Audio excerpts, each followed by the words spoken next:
जय मसीह की। निर्गमन की पुस्तक में हम एक एक चैप्टर करके, एक एक अध्याय करके आगे बढ़ रहे हैं, लेकिन आज मैं शुरू करना चाहता हूं भजन संहिता और उसके 30वें अध्याय, भजन संहिता उसका 30वां अध्याय और उसकी 11वीं आयत, साम चैप्टर 30 एंड वर्स नंबर 11। तूने मेरे विलाप को नृत्य में बदल डाला है। तूने मेरे विलाप को, मेरे शोक को, मेरी घबराहट को, मेरे दुख को नृत्य में बदल डाला है। मित्रों, याद रखिएगा कि हमारा प्रभु बदलने वाला परमेश्वर है। He is a God of transformation. उसने चीजें बना दी हैं, बस वो चीजें बिगड़ गई हमारी और आपकी वजह से, लेकिन उसने उसी चीज की एक नई सृष्टि कर दी। यही ताकत है हमारे प्रभु की। आपको याद होगा जब यिर्मयाह पहुंचा उस कुम्हार के घर, तो लिखा है कि जो कुम्हार बासन बना रहा था तो वो बिगड़ गया, तब कुम्हार ने उसी मिट्टी का दूसरा बासन बना दिया। कई बार हमारे दुख हमें इतना परेशान करते हैं कि हम आजिज आ जाते हैं, बड़बड़ाने लगते हैं, निराश हताश हो जाते हैं। लेकिन आज परमेश्वर का कलाम आपको उत्साहित करके भेजना चाहता है कि वो आपके विलाप को, अलग से कोई डांस क्लास नहीं चला रहा है, अलग से कोई कोरियोग्राफी नहीं कर रहा है, वो अलग से कोई नया काम नहीं कर रहा है। उसने उसी विलाप को, फिर से सुनिएगा, आपके उसी दुख को, मेरे साथ रहिएगा थोड़ी देर, आज हम इसी पर बात करना चाहते हैं कि खुदाबंद उसी परिस्थिति को, उसी सर्कमस्टांसेस को चेंज करना चाहता है।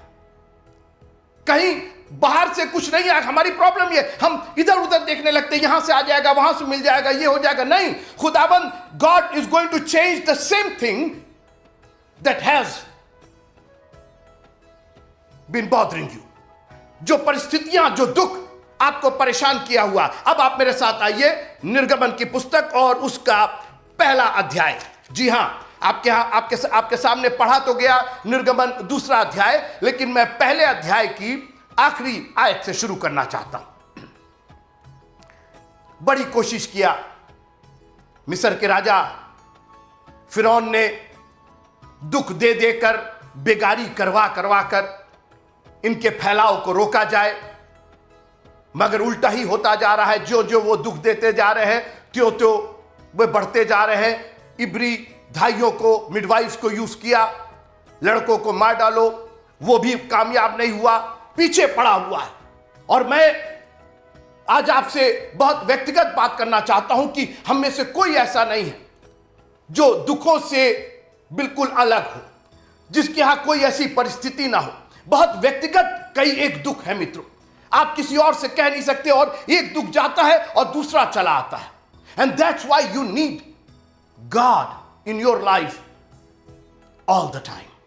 मैं हर समय यहोवा को धन्य कहूंगा, उसकी स्तुति निरंतर। क्यों निरंतर स्तुति की जरूरत है? इसलिए कि आपका बैरी शैतान आपको निरंतर परेशान करने की, दुख में डालने की कोशिश करता है। जब वो दो हिकमत काम नहीं की, बेगारी और कठिनाई और दुख और ये बनाओ वो बनाओ, ये काम करो वो काम करो, वो बढ़ते जा रहे हैं। इब्री दाइयों ने भी उसका हुक्म नहीं माना, तो फाइनली उसने मिस्रियों से कहा, निर्गमन की पुस्तक उसका पहला अध्याय और उसकी 22वीं आयत। तब फिरौन ने अपनी सारी प्रजा के लोगों को आज्ञा दी कि इब्रियों के जितने बेटे उत्पन्न हों, उन सबों को तुम नील नदी में डाल देना। एक नदी थी, नील नदी। ये देखिए आपके सामने, ये उसका एक नक्शा है। The Nile River, estimated at over 4,100 miles long. Beginning at Lake Victoria, the Nile runs through 10 different countries. The river flows northward into the Mediterranean Sea. The Nile supplies over 11 different African countries with water and is considered the longest river in the world. Victoria झील से निकलती है और 4,500 मील की दूरी तय कर यह भूमध्य सागर में गिरती है, करीबन 6,500 किलोमीटर की दूरी पर। आपको याद होगा उत्पत्ति की पुस्तक में परमेश्वर ने बागे अदन बनाया और लिखा है कि उसके दूसरे अध्याय में, उत्पत्ति का दूसरा अध्याय, और उस वाटिका को सींचने के लिए एक महानदी अदन से निकाली और वह वहां से आगे बहकर 4 धाराओं में विभाजित हो गई। बहुत से जो इतिहास के, बाइबल के इतिहास के जानकार हैं, उनका यह मानना है कि यह नील नदी भी उसी महानद की एक भाग है जो बच गया जल प्रलय के बाद, क्योंकि जल प्रलय में सब कुछ नुकसान हो गया था, सब चीज बर्बाद हो गई थी। लेकिन चूंकि जल प्रलय तो जल से ही नाश हुआ था और नदी जल की ही होती है, तो ये भाग जो था, ये पूरी महानदी नहीं थी, लेकिन ये उस महानद का एक भाग था। जल ही जीवन है मित्रों। गहरे जल के ऊपर अंधियारा था और उसके ऊपर परमेश्वर का आत्मा मंडराता था। आप मेरे साथ रहिए। वो मेरे विलाप को नृत्य में बदल डालता है। और बहुत ही इंपॉर्टेंट जीवनदायिनी नदी थी मिस्र के लिए। इतनी दुष्टता वाली सोच, जो नदी जीवनदायिनी है, जिस नदी के द्वारा वहां पर फसलें होती हैं, लोग अपने परिवार को चलाते हैं, लोग जिंदा रहते हैं, उसी से पानी उन्हें मिलता था पीने के लिए, खेती के लिए, हर तरीके का, क्योंकि मिस्र तो एक डेजर्ट है, एक रेगिस्तान है। और उस डेजर्ट में एक जीवनदायिनी जल की नदी बह रही थी और फिरौन ने अपनी दुष्टता में कहा कि उसी नदी को हम मौत की नदी बना देते हैं। जितने इब्रियों के लड़के हैं उनको उस नदी में डाल दो। बहुत अच्छी बात। आज मैं आपको आपके प्रभु की ताकत बताना चाहता हूं कि वो आपके विलाप को, मैं नहीं जानता हूं कि कौन सा विलाप और कौन सा शोक, कौन सा दुख आपकी जिंदगी को बर्बाद किए हुए है। बच्चों का दुख, घर परिवार का दुख, नौकरी चाकरी का दुख, आर्थिक शारीरिक बहुत से दुख हमारे पास है।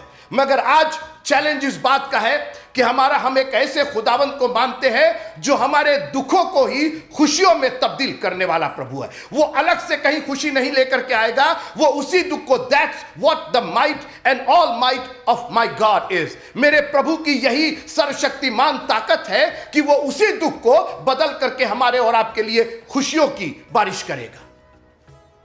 नील नदी में डाल दो। वो भूल गया था कि ये नील नदी उसी ने बनाई थी जिसकी वो खिलाफत कर रहा था। अरे किनको बर्बाद करने की कोशिश कर रहे हो? जिसने ये नील नदी बनाई है ना, उसी ने इन इब्रियों को, इन इस्राएलियों को, इस याकूब, इब्राहिम, इसाक और याकूब के वंश को आशीष दी थी। आकाश के तारागण, बालू के किनकों के समान तुम्हारे वंशज होंगे। किसको बर्बाद करने के चक्कर में हो? किसको कम करने के चक्कर में हो? मित्रों, हमारे और आपके लिए यीशु मसीह ने एक बहुत बड़ी आशीष दी है। उसने कहा तुम्हारा मन व्याकुल ना हो, परमेश्वर पर विश्वास करते हो, मुझ पर भी करो, मैं आ रहा हूं तुमको ले जाने के लिए। मित्रों, जब इतनी बड़ी आशीष हमारे साथ है, वो आएगा, हमको ले जाएगा। हम किस बर्बादी की बात कर रहे हैं? हम किस दुख की बात कर रहे हैं? हम किस शोक की और किस विलाप की बात कर रहे हैं? जब उसने कहा मैं आऊंगा, ले जाऊंगा, तो ये उसका काम है कि हमको संभाले, हमको सुरक्षित रखे। क्योंकि अगर हम सुरक्षित नहीं रहेंगे, अगर हम बर्बाद हो जाएंगे, तो वो लेने किसको आएगा? कितनी बड़ी एक योजना उसकी हमारे और आपके लिए है। और इसने कहा नील नदी में लड़कों को डाल दो।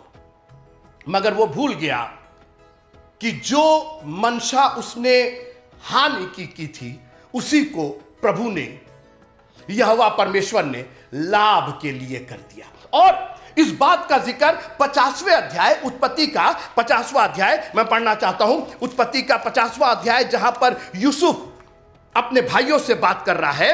और यूसुफ ने अपने भाइयों से कहा कि यद्यपि 50वां अध्याय और उसकी 20वीं आयत, 50th chapter of Genesis, the last chapter of Genesis and verse number 20, यद्यपि तुम लोगों ने, भाइयों ने अपने सगे संबंधियों ने तुमने मेरे लिए बुराई का विचार किया था, और मैं नहीं जानता हूं कि कौन आपके लिए बुराई का विचार कर रहा है, लेकिन आज मैं अपनी जिंदगी से गवाही देना चाहता हूं। बहुतों ने, मेरे अपनों ने, मेरे अपने सगे संबंधी भाइयों ने मेरे साथ बुराई का विचार किया, मगर खुदावंद ने उसी बुराई को, परंतु परमेश्वर ने उसी बात में भलाई का विचार किया।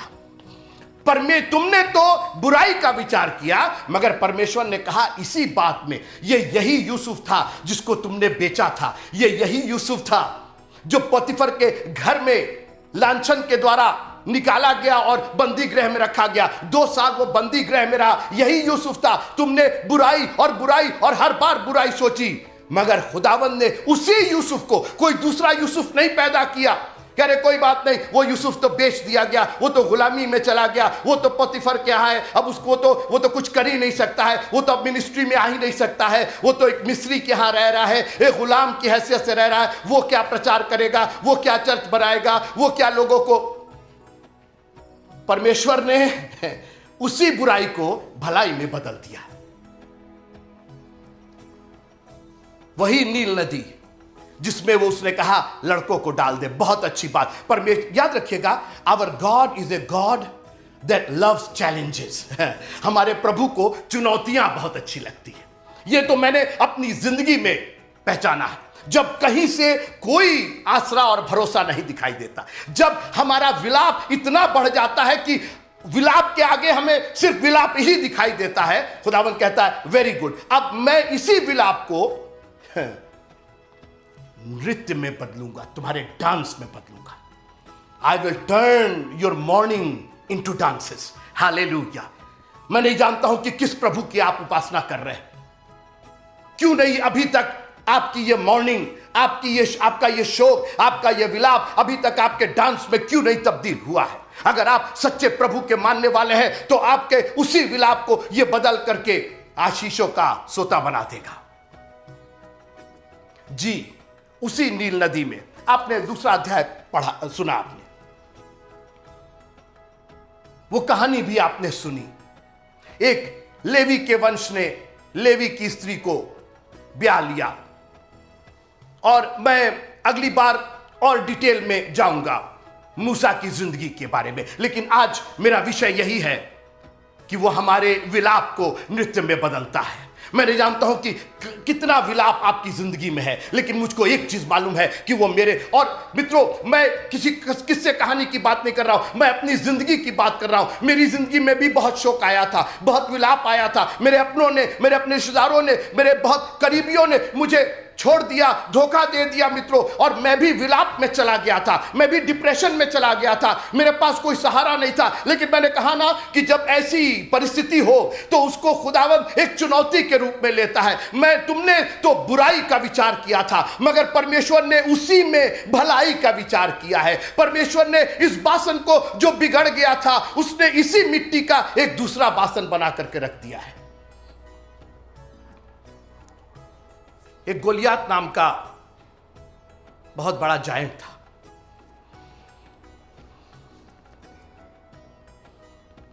मार देंगे, काट देंगे, डराया हुआ था। परिस्थितियां विलाप वाली परिस्थितियां थी। जो सेना थी इस्राएलियों की, उनके लिए विलाप वाली सेना थी।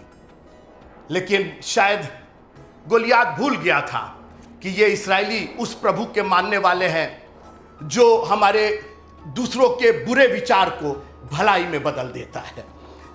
वो इनके विलाप को नृत्य में बदलने वाला, और बहुत जल्दी बदलने वाला है। और आपको मालूम है, दाऊद वहां पहुंचता है, और दाऊद ने गोफन उठाया, 5 पत्थर उठाए, वो सब कहानी आपको मालूम है। मैं आगे ले चलना चाहता हूं आपको, सुनिए। उस गोफन से उसने पत्थर चलाया, उसके माथे पर लगा, वो वहीं धाराशाही हो गया। मगर दाऊद वहीं तक नहीं रुका। मैं पढ़ना चाहता हूं 1 सामुएल उसका 17वां अध्याय और उसकी 51वीं आयत। तब दाऊद दौड़कर पलिश्ती के ऊपर खड़ा हुआ, सुनते रहिएगा, और उसके झोले में, चूंकि एक पत्थर तो चला दिया था, 4 पत्थर बचे थे, उसी पत्थर को लेकर के उसको खूब कूचने जी नहीं, वो आपके विलाप को जानते हैं जो डीलडॉल था इसका गोलियात का, और उसके जो हथियार थे, भाला और तोप और ये और तलवार, यही विलाप बने हुए थे।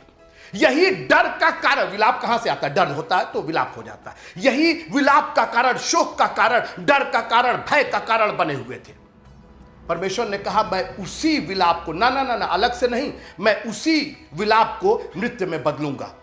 और तब दाऊद दौड़कर पलिश्ती के ऊपर खड़ा हुआ और उसकी, किसकी तलवार? उसकी तलवार। किसकी? गोलियात की तलवार। अरे भाई, वो तलवार तो शोक पैदा कर रही, मगर वो तलवार तो विलाप पैदा कर रही, वो तो भय और डर पैदा कर रही। ये शख्स, ये परिस्थिति, ये जिंदगी की ये घटनाएं तो मेरे लिए शोक, मेरे लिए डर पैदा कर रही है। कोई बात नहीं, हम एक ऐसे प्रभु के मानने वाले हैं कि वो उसी भय को, उसी डर को निडरता में बदलेगा। लिखा है उसकी तलवार पकड़कर म्यान से खींची और उसको घात किया। सुना आपने? उसी की तलवार उसी का घात का कारण बन गई। जानते हैं क्यों? क्योंकि वो एक ऐसे प्रभु के लोगों का सामना कर रहा था जो प्रभु नृत्य, विलाप को नृत्य में बदलना जानता है, जो नील नदी को मूसा देना जानता है। उसी नील नदी में जिसमें इब्रियों के बच्चों को, लड़कों को डाल के वो मार डालना चाहता था, खुदावंद ने कहा उसी में से मैं मूसा निकाल करके लेके आऊंगा, उसी में से मैं छुटकारा निकाल करके लेके आऊंगा।